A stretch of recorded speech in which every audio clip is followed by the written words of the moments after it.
Hey, doing a new thing today. We're going to go through the news. Things are happening. We're going to talk about said things. And I got my friend John Garrett here with me. Yo. Yes, very good. So come on in and let's discuss some news.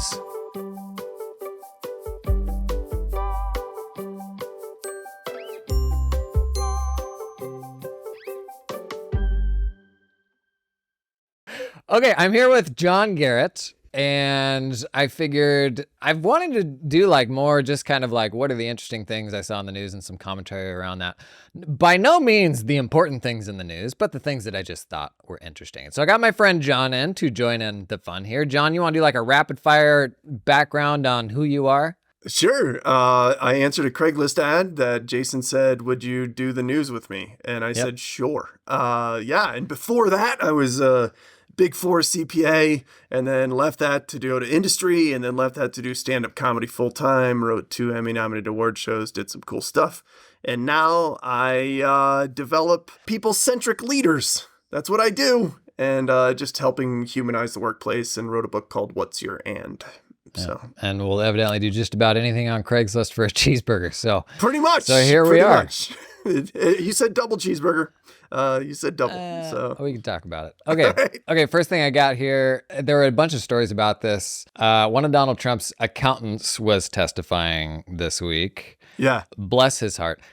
Should we feel bad for Donald Trump's accountants? Apparently not, because he's been paid a lot of money over the years. Oh, has he? So, okay. Yeah, it came up in the article that I read, and yeah, I was like, wow, that's a good amount. He's been to Trump's weddings. He's hung out at the family gatherings. He's not hurting. Did you ever go to any client weddings? Is that something you ever experienced? You know, I never did, but I don't know if I was at that level to, when I was in public when you're a senior associate max, you might get invited to lunch. That was the extent of where I was at. How about you? Okay. Were you at that? No weddings. It is true though. All of the the glad handing and that sort of stuff, that's reserved for the accounting firm elite, not for the folks like us that were just in the trenches. Yeah. But it said here in the article, attended Trump's wedding and in some years was paid more than $1 million for his work. That's per year. It said in some years. So, I think he's doing all right. I mean, it wasn't him getting all that money. I'm sure the firm takes a percentage, but not too bad. Okay, so he's asked to testify. One of these articles from Insider, judge erupts at Trump's lawyers for wasting time with ridiculous repetitive questions aimed at Trump Org's ex-accountant. And so they're questioning this accountant. And at one point they pull out a list of over 200 companies of Trump's and start asking him the exact same questions over and over again for each company. Until eventually the judge cuts him off and says, this is ridiculous. But takeaways, sounds like a win for the billable hour in my book. Right. I'm sure he's getting his 2X or 3X rate being on the stand. Well, I also think that it's great that the attorney was able to show the judge what it's like to be an accountant and do the same thing for 200 different entities over and over and over again. And then the judge couldn't hang. Yeah. Apparently, the judge is in finance because he couldn't do the accounting. That's what happens. There it is. So he does that, and then he starts doing the same thing for each year's financial statements, and they shut that down. But then Accounting Today had an article on the same fiasco, and it sounds like this guy was doing compiled financial statements, and that's kind of what he's hiding behind, that ultimately it's, their responsibility to XYZ. Yes. But they did say in the Accounting Today article that the firm labeled Trump's supporting asset data as prepared by client. So it was the old, we've all seen suspect PBCs, but it's great to know that the PBCs go all the way to the top. Right. And I mean, when I heard, this story, I joke about, I don't know anything about taxes. I was never in taxes. I got a C+ in the one class I took and was out. I joke that it's, well, what do you want the number to be? And I feel like that's very much what this guy, I mean, so Donald, what do you want the number to be? And there we go. Like, and then I feel like this is I think it's semantics of, it's a big show and all that, but it's just kind of funny because now people are starting to get into the weeds of, well, what does a compilation mean? What does it, because everyone thinks that everything an accountant touches is correct. Yeah, we get down into the nitty gritty of every single number in every single report of every single thing. And that's not true. It's, you could PBC the whole thing and then just sign off and be like, yeah, whatevs. Like they said this was the number and there we go. Like it's fine. The head of the accounting department in my undergrad program, he was previously with Albertsons, and he would tell us that his nickname was Mr. Plug because he was the guy they would come to at the end of every quarterly reporting period and be like, what's the best thing to do with this $800,000 difference we can't account for? And that was like his specialty, I guess. That's incredible.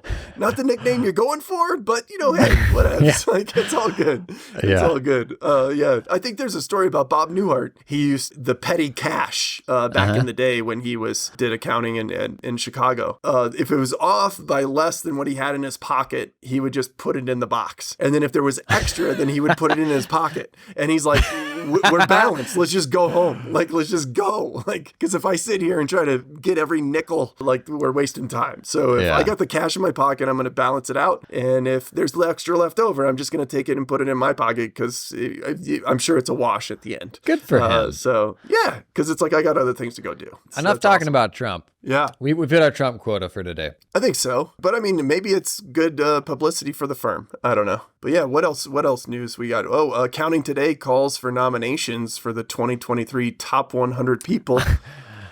I had that one too. You've been on this list before, right?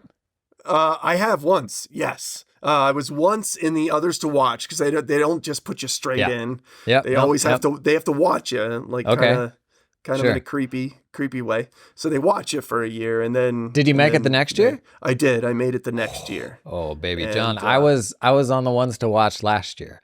That sounds like a good omen. All right. Well, yeah. I mean, if it's the John Garrett career path that you're going for, then you'll do that, and then you'll just be out of accounting straight off the cliff the year after that. So it's actually, I wasn't in accounting any of the times that I was even to watch, which is, I don't know, whatever. But you don't have to. Let's not think about that too much, right? You don't have to turn in transcripts. You don't have to anything. And the thing to remember about this is that it's influences. You don't have to influence it positively. There are plenty of people on the list that, not necessarily positive. A lot of political people, a lot of things like that are on the list. So let's talk about list culture because I'm fascinated by lists. I think it all comes down to like the power that is granted to the list maker. It's like you're a kingmaker when you are the one to have the list. So I understand why organizations do the lists. But I also know that like the Forbes stuff and all that, like 80 to 100% of those are filled by like PR firm relationships.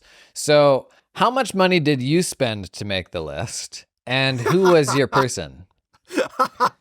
So I use the same auditor that Trump's organization uses, and that was my in. He just told them John is very popular with a lot of people as prepared by client. And then there it is. I told him that's what it is, and there we go. No, I don't know exactly how. I feel like enough conferences, had me speaking at them, and enough organizations had brought me in to where they were like, well, this guy's clearly influencing something. So yeah, and I think that people had sent messages to Accounting Today because I think that might be a big part of it. And I know that there are people that have a whole campaign behind it to, get people to message. And it's like a high school popularity-ish kind of thing. Oh, for sure. It's a lot of people that really care about being on the list, and they try the hardest, and that's maybe why I was only on once. But it's really cool to be on there. Tell the truth. If I went to LinkedIn right now and I looked at your little byline, would it say top whatever? It doesn't? No, it does not. Right. It does not. But we could just stretch it and make it the top 500 people in account. I mean, like, just fill in the blanks. Why is it 100? I mean, really? Top it off with your Randy Campbells of the world, Randy Crabtrees of the world. Right. Close one. That's perfect. Exactly. Exactly. Yeah. So, I mean, it is a cool thing, but it's not a life-changing thing. You know, I'd rather have my 2 Emmy nominations than that. And that wasn't even winning. That was just being nominated. But that's just a cool thing. But, You you think know, it's- it validates you a little bit to also people that put weight into lists, you know, sort of a thing. But, you know, it doesn't change what I did or what I'm doing. So just keep doing what you're doing. It's good either way. Nobody was stopping you in the streets or anything like that?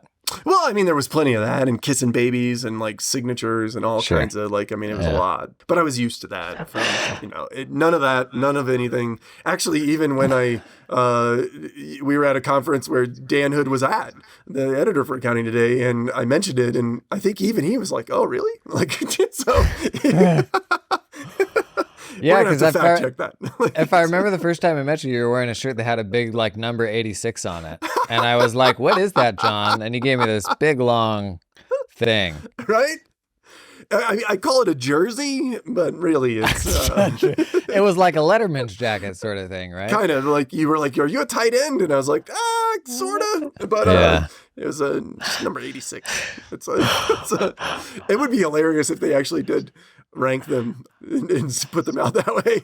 They do, I think, don't they? Like they Well, they literally do like- 1 to 100, don't they? Well, they do the other top 100. Who do they say are influential to them? So it's the same people every time. Yeah, I mean, I feel like there's probably 5 new people every year. Each year. And then all the other times And it's people at least that really that care. many passed away from the previous year's list. Some of mean them thing even to say. still make it. They still make it Yeah, the they next still, year. They still. in memoriam, yeah. This episode is sponsored in part by the fine folks at Cloud Accountant Staffing. Do you hire accountants?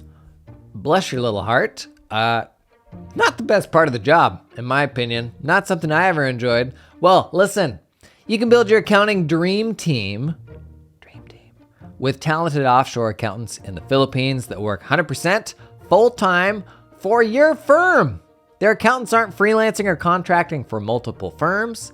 They're all yours. They work exclusively for you and are incentivized to stay with you and your team long-term. They're not gonna get swiped. Cloud Accountant Staffing is 100% dedicated to the accounting industry and founded by a former accounting firm owner that understands your business, knows your pain points. They had to hire some accountants and they said, you know what? We're gonna build our own pipeline in the Philippines. Gonna pull in some super talented people and then open that up to other firms. Basically, that's the story. We've been talking a lot about staffing, building more resilient staffing pipelines for your firms. I had staff in the Philippines, totally red pilled me to oh geez, we need to globalize the way that we get our work done. Check these folks out. Link in the show description, cloudaccountantstaffing.com. This episode is sponsored in part by the fine folks at Tech Guru, because you got better stuff to do than worry about your computer problems. Tech Guru is an IT firm that just works with accountants, accounting firms. So they understand you, understand the annual cycle, the oftentimes awful software you're forced to use, not always. And they do it via their 3 S's approach. That's right, there's 3 of them. I'm now going to give them to you one at a time. 1, strategy. Industry-focused tech strategery sessions with accounting technology experts, like people that do this stuff for a whole bunch of accounting firms. Number 2, security. Ensure nobody's gonna steal your lucky charms, my copy, not theirs. And 3, support, so that you got somebody by your side when bleep hits the proverbial fan, am I right? Spend less time stressing about computer stuff and more time stressing about client stuff. That's what you should be doing. Learn more about Tech Guru at the link in the show notes. Okay, let's alienate more listeners. Okay, if you had to guess, which state has the most tax preparer scams? It's per million, so I guess per capita. What states would you say probably have the most? I feel like Louisiana's just sketch about all things. I feel Why like do you say Louisiana that? would be up there. Oh, because it's just, I've tried flying to Louisiana many times, and I used to fly into their old airport. And then finally for the first time flew into their new airport, but it was supposed to be new like 7 years ago. Okay. But somebody's cousin ran the contract, who then had another cousin who was the general contractor, who then, what do you know, we're over budget times 12 or whatever. Okay. And yeah, it's just a lot of money going under the table on things. So that's why I would just say Louisiana. Plus, I know no one from Louisiana listens to you, so I would try not to piss off anyone else. Let's hope not. If they did before, they aren't listening now. I would have gone to like Florida, okay. because it's Florida. Ohio, because it's virtually impossible to file a tax return there. Oh, see, I wouldn't have even known that. All right, there you go. Number one is Delaware, and it's not even close. Delaware? Yeah, they're like 30% ahead of... Isn't that where the current president's from? Now I'm nervous. It could be a DC proximity thing. Oh, maybe. Or all the corporations. Isn't everyone trying to be incorporated in Delaware? Oh, that's very true. All the Delaware corporations. Or something. I don't know. That could be what it is. Maybe that's the thing, because no one has a Delaware address, but they're Delaware incorporated. Maybe that's what the scam is. Yeah. Is that. And if I knew it, then clearly it's not that good of a scam. So way to get through that without putting anybody off. It's just the corporate setup thing. It's not anything about Delawareans. Oh, no. Go Blue Hens. I think that's their thing. The University of Delaware. Okay. The fighting blue hen. They're probably not even fighting. They're the egg-laying blue hens. Egg-laying blue hens. That should be their mascot. Yeah, Delaware. That's interesting. Who was number 2? Was there Nevada. Oh, okay. That makes sense. All right. Yeah. Yeah. That checks. All right. Interesting. Very good. What else you got? You got any others? Yeah. What was this? I guess the accounting profession is losing experienced accountants too, was the headline on Going Concern. And I was like, well, I'm not shocked. I guess it's based on a Wall Street Journal story of a guy who, after 6 years in accounting, was like, I'm out. And I was like, well, that's pretty normal. I mean, it's like, 6 years, you're a manager, and you go to industry and then ride it out, like, greener pastures. But he went not just to industry, he was out. He went to like sales at JP Morgan for treasury sales, which is like, ooh, that's, yeah. So I'll be honest, I saw this story and I thought we all already knew this, but right. Interesting. Are you telling me that the data point was this one guy that left after 6 years? Well, it's the Wall Street Journal, so you know how much effort they go into things. But okay. They just followed, I guess, this one person's story, and but it's, I don't know. We're gonna alienate everyone else who wasn't alienated earlier, but it's just. They're not helping themselves as a profession. I don't know if it's goes straight to the mothership or what, but it's just, I remember early on in my career hearing someone talk about accounting it's not a career, it's a profession. And there was like this hoity-toityness to it all. I'm like, slow down. Like, just calm down. Like, we're not saving lives. Debits on the left, credits on the right. If it doesn't balance, flip it, and then maybe it'll balance now. I think this perception of we're better than or smarter than, and then it's just not true. And so stop, and just be a human. Just be a real person that has other dimensions to who they are besides the profession, type of thing. It is kind of all founded in gatekeeping. Yeah. All we do is bless things. Like that's ultimately our function. And then we get called into a courtroom for Trump, and then it's like, oh, no. I didn't actually look at the numbers. So then all of a sudden, like, they see right through the smoke. It's like, well, that's not even what we do, like but it is a shame because accounting's the base for all business. So no matter what you want to do, marketing, you still have to know accounting, computers still have to know accounting, like all the leadership, you still have to know accounting, like at the end of the day, the basics. So it should be a really cool thing that everyone should know and get. But it's just not. Yeah, people don't talk about like accounting through the lens of entrepreneurship that much. Like my experience in accounting, I feel like gives me like such a greater level of confidence in like all things entrepreneurship as opposed to just the people that go out and get all this stuff wrong and stumble through it for decades and get in trouble on tax stuff. But I don't know. Yeah, I guess when I was going through school, accounting was more framed through the lens of like regional and Big Four and what about accounting is valuable to those machines. Right. Yeah. No, very much. I mean, I went to a huge accounting program that, top 5 every year. So it's like, well, yeah, I mean, you just Big Four. I mean, or at the time it was 6. Yeah. And that's just who you talk to, and then, maybe if you didn't get into one of those, you slummed it down at number 8 or number 10, like it's Right, still massive regionals and, massive firms. And so but it was all very much, geared towards go to public. And then, but it's interesting to me because all my best friends from my days in the Big Four are not even in accounting now.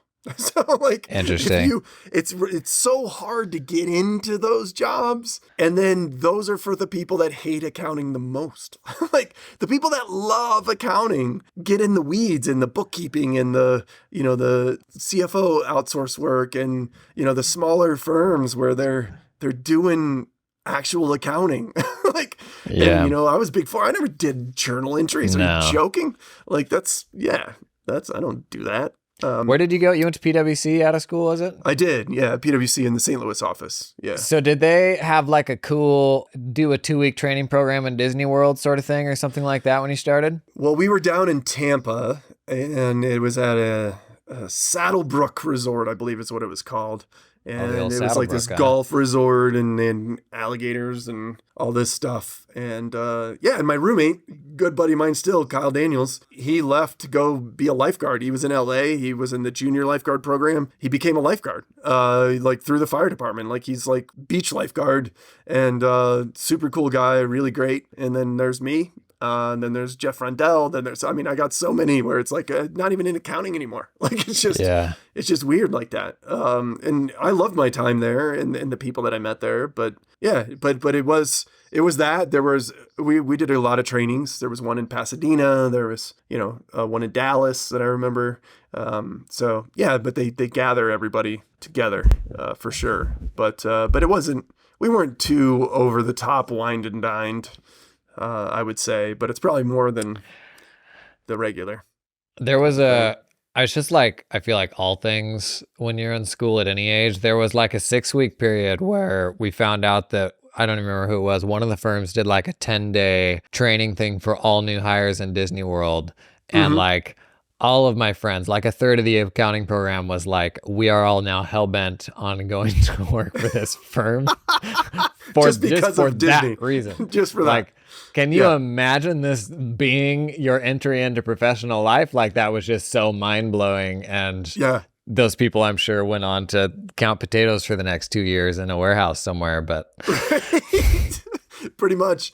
Yeah. I remember, because we went there was like an amusement park down there. I don't know, Busch Gardens or something like that. Yeah. And they had one roller coaster that was like, because it was at night and it was like we could just ride it. And I remember I never got off. Like I rode that roller coaster probably 12 times in a row, because a lot of people didn't want to do it. And I was like, well, dude, I'm doing it because why not? And I think that's when I started to be like, I'm not, like one of these things is not like the other. One of these things is not the same. Like, and it was that. And then, and then, oh man, this other guy, Reed Avett, yeah, man, he was so funny. And he made up like these gang signs for like the PWC, like if you did it with your hands, like the gang sign. And we used to challenge each other to who could ask the most ridiculous question but not get fired. And I think he won. He won for sure. Like what kind of questions? Well, so it was right when PW had merged with Coopers and Lybrand. And that summer, we were hired PW, but then they merged. We didn't know any different. We also didn't care. But they brought in all these national people to talk with us about how PW and Coopers are the same and they're in whatever. And so they do this whole presentation of this whole thing. And then Reed raises his hand. He's like, so are you telling me that these kids from Coopers are equals? Like, and jaws on the floor. I was like falling. I was like, that was amazing. Like they went on this whole thing of like, yes, we're very much equal. It wasn't a takeover. Like it was awesome. Like they completely missed that. We do not care. Like this doesn't even apply to us. Like what is going on? But they just had a box they had to check, I'm sure. And then I feel like what was my best? I'll never forget that. I was like, man, you win.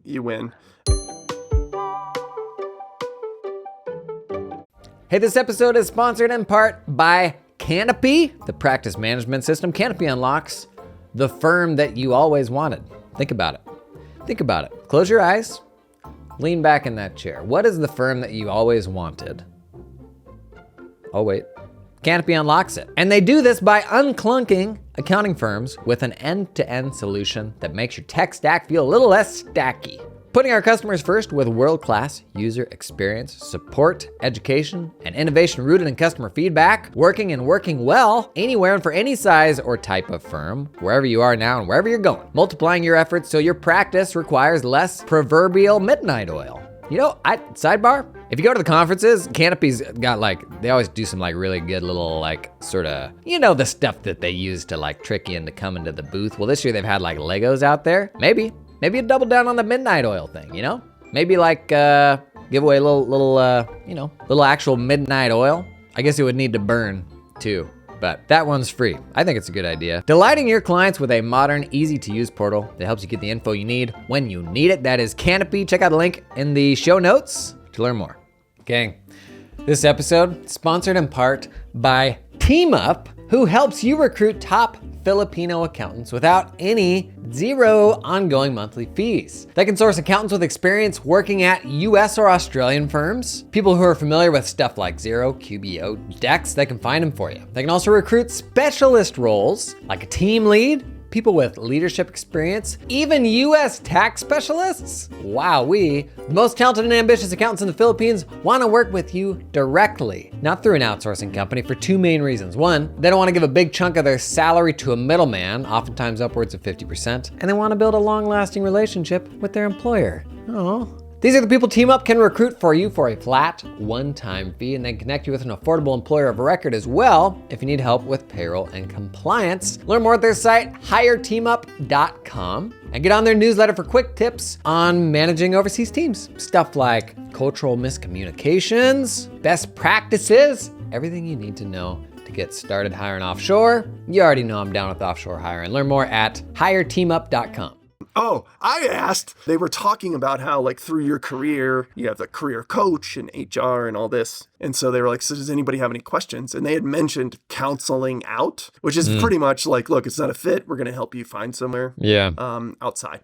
And so I just, this is our third day. I was like, so how do we know when we're being counseled out? Do they tell us, or how do we know? I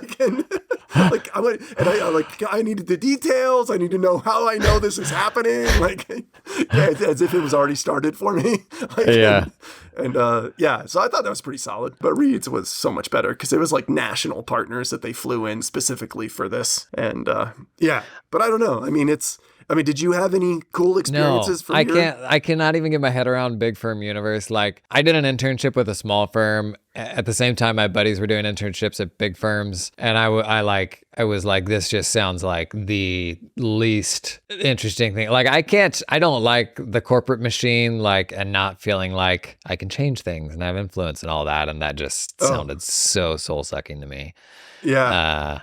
And even now, talking with, I talk to software companies a lot and they start selling up market and I'm like, yeah, kill me. I can't help you. These year and a half long sales cycles. And they're like, yeah, no, this thing is better in every single way, but we have a partnership with this other company. So sorry. I couldn't handle that environment. Or we have a thing that was free, but it's still on the shelf and we haven't opened it. And yours is turnkey, but that's going to cost us $1. Yeah. And we'd rather have the free thing on the shelf and not use it than spend $1 to get the thing that's actually going to be effective and is turnkey. Oh my gosh. Yeah, no. Well, my buddy Jeff Rendello, I talked. He and I started an Onion style newsletter internally with our start class, and we did it monthly, and we sent it. We called it the General Ledger because we were super not creative on that part. But the articles were just brilliant. To be honest, they were absolutely hilarious. And it'd be 4 or 5 articles a month, kind of like the Onion or Babylon Bee-ish style.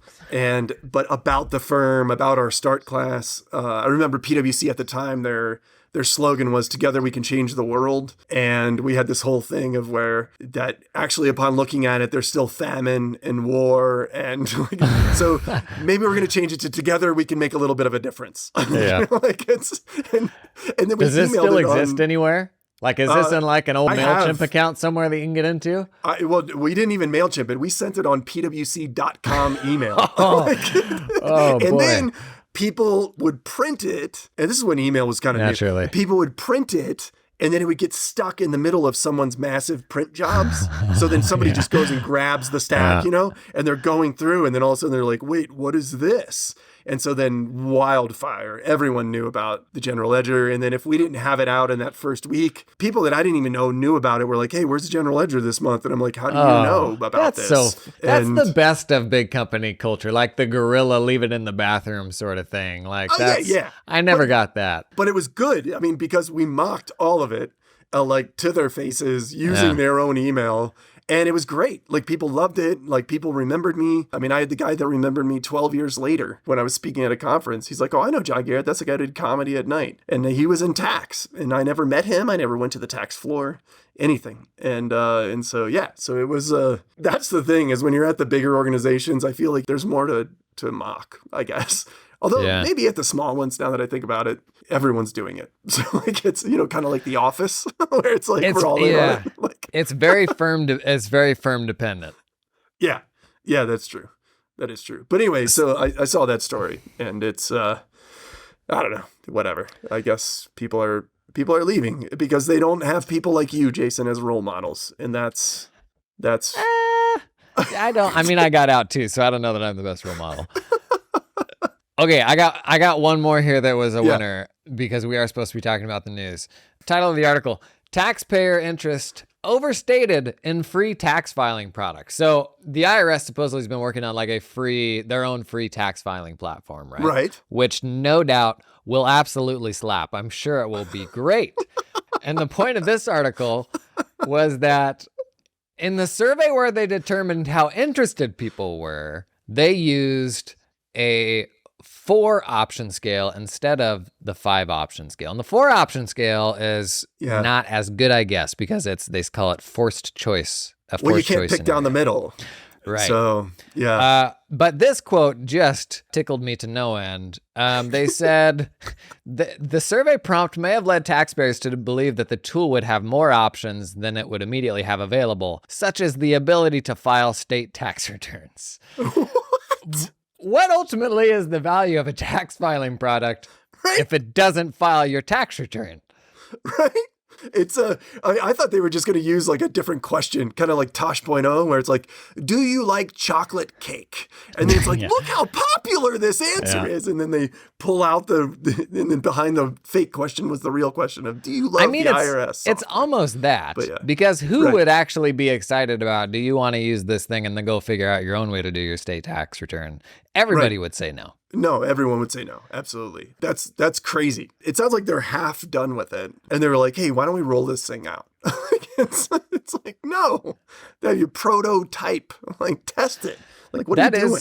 Yeah, that is like really one of the complications of the IRS rolling something like that is like, sure, that'll work for federal, but ultimately, are you really going to have the IRS build like a tax system for all 50 states? Like that seems complex. And maybe that's on the states. I mean, that's how the United States was originally founded. Like, well, that's on the state. Of course, when it was originally founded, there weren't taxes. And for the next 140 years, also no taxes. But that's a whole different story. But that was a pretty bad analogy. But it is on the states to figure that out, and then we all have tea parties, and then it's all good. Like it's so the solution is for the IRS to ship their free one, and then all 50 states to also ship their free ones. Well, no, all 50 states won't be able to figure that out. I don't know. I remember a while ago, was it Steve Forbes who ran for president? And his whole thing was file your taxes on a postcard, and that would be amazing. And then. But I think there's too many people that would lose jobs. So that was a thing during the Trump administration. They literally chopped the first form in half, and there's like a picture of them signing holding this half-size thing, and it created 5 supplementary schedules that were full letter pages instead of it just being on the 2-page thing. Like it is, I don't know. Accountants are really bad at self-promotion, and there's probably a point where it goes too far, but. Yeah, that was just like absolutely brutal. That's amazing. Yeah, but the fact that they overstated I would imagine just a lot of people are down the middle on anything the IRS is going to ask you. Just three out of five. Like, how excited are you? Three. Like, I don't even want to read the question. I don't even want to finish the question. I'm indifferent. I just don't care. But I'm nervous mostly about this software is if you have a question, who do you call? Like, how long do you have to wait on hold? Are you in the same queue with all the IRS tax preparers that are also in a different queue that are waiting to get answers to questions? Like, no, whatever. I'm sure they've got all that figured out. Imagine, I'm curious what people get sucked into these surveys. Like, imagine sitting at a Five Guys and somebody says, great news, the IRS is thinking about rolling their own tax software. And you put down your burger and you scooch aside the paper bag of fries and you say, pull up a chair and tell me more. Let's talk about this. You know who it is? It's the same people that get sucked into sitting in the audience of a game show. That's who it is. It's those people Whoa. What's wrong with that, John? Oh, man. Have you ever done that? No. Have you ever done that? No, but I'm an American. That's always been a dream of mine. Well, you're going to be there for about 6 hours and you're going to watch 3 episodes taped and a lot of downtime in between. So, what show did you go to? it was, what was the one? It was, Hollywood Squares, Hollywood type of Squares. thing. Okay. Yeah. The only cool thing about that was it was 9 new quote unquote celebrities, each time. Cause some of them were people where you're like, that's real fringe. I'm not sure who, but then there's also like were real celebrities that came out and whatever. But oh wow, but then a lot of downtime, man. A lot of down, and you can't leave. You're locked in. You can't go. Yeah. So they need you to. Your hands are gonna hurt because you're clapping way more than a human should clap in their lifetime. And this is in like a 6-hour window. Your hands are going to hurt. You're going to be cheering for stuff that you never thought you'd ever cheer for. And you're watching strangers dance on the stage to try and win a jeans jacket or something. I don't know what, but something that you could buy for $40. And it's just, are there like just concessions or bathroom breaks or... yeah, there's bathroom breaks. I feel like no on the concessions, but maybe after it's so long, maybe there is. But man, it's a lot. And I have buddies of mine who are the warm-up people for the shows. So they're the hype man. So they have to keep jump the audience as hyped as they were in the beginning. Because in the beginning, everyone's excited. And then, but after, you're halfway through the 3rd episode, you're like, all right, you know what? Like, I'm just done. And we're out. That may be what accounting conferences are missing, because you get past lunchtime, especially if they're feeding you lunch, and it's like you're just like ladling something out of a big tray that's been there for hours. Ladling as a verb. I love it. That's so good, man. I've never heard that as a verb. I like it. And I'm not even sure if you put the G on there. You kind of southerned it up. Ladling. You were ladling it. Or ladling. I feel like that's a yodeling. Okay. John, I think we need to wrap this up. But you're right. They do need a hype man or an MC or just somebody that knows what they're doing, just to kind of run the show. And it's not usually the CEO of the company. But that being said, there's that. So John started on there's conferences. That's the news, man. I mean, as far as I'm concerned, that's all that mattered this week. So. Everything you needed to hear this week. I recently was on John's podcast, What's Your And? It was a lot of fun. Well, thanks, Check that out if you haven't yet. We'll put a link to that in the show notes. I didn't even have to pay you to say that. So that was kind of you. Yeah. Well, I mean, we're still between the single and the double on the cheeseburger, but I get the feeling I'm getting no bacon on this thing too. Not a chance. Not a chance. Okay, thank you for coming and joining today, John. Absolutely. Thanks, Jason, for inviting me. I appreciate it, man.